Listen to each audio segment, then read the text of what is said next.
Selamat datang di mata kuliah Farmasi Industri 3, Farmasi Industri 2. Materi kali ini adalah tentang validasi.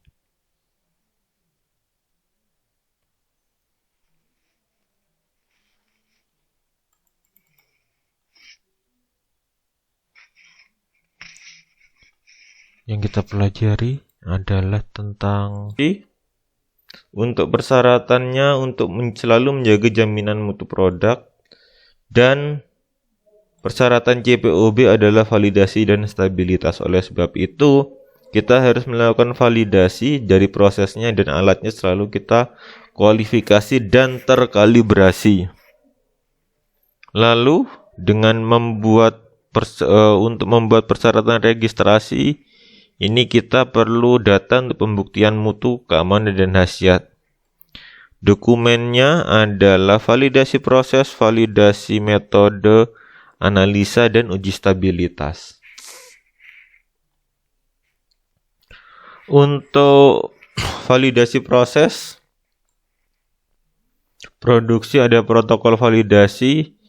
Nah, ini laporan protokol validasi itu minimal ada tujuan.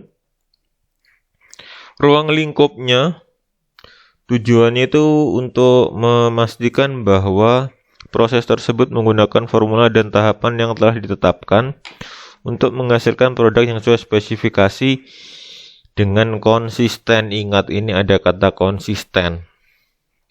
Untuk menyebutkan ruang lingkup yang dijalankan agar batas-batas cakupan dan diamati secara jelas. Jadi ruang lingkup ini nanti kita melihat batasan apa aja yang harus dilakukan. Nah, selanjutnya ada tugas dan tanggung jawab. Yang menyusun protokol siapa? Yang melakukan kualifikasi mesin, kualifikasi infrastruktur, kualifikasi metode analisa. Lalu dilanjutkan dengan alur proses untuk menentukan titik kritis dan parameter kritisnya. Lalu setelah itu ada rancangan validasi dan proses produksi.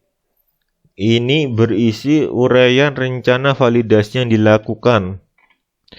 Berapa titik samplingnya, jumlah samplingnya, persyaratannya berapa harus ditentukan sebelum dilakukan validasi.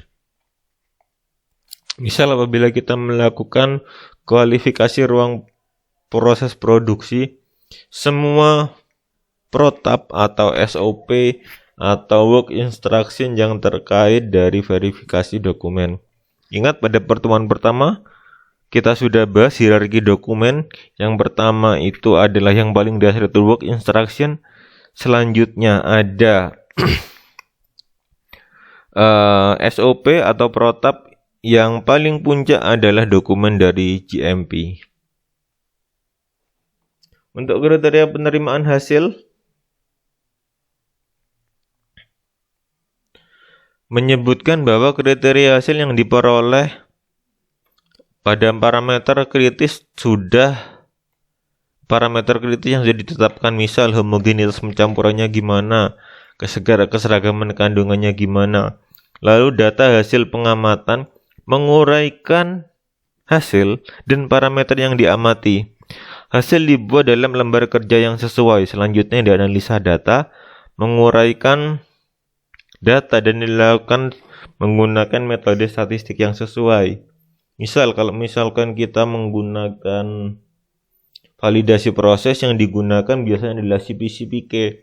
Kalau CP/CPK dirasa terlalu lebar, kita bisa menggunakan metode kusum.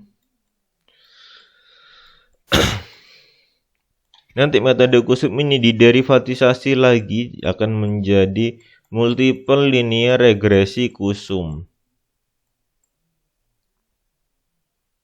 Nah, apabila kita bisa menggunakan multiple linear regresi kusum, kita bisa tahu parameter-parameter mana saja yang paling berperan atau yang paling mayor terhadap mutu produk tersebut.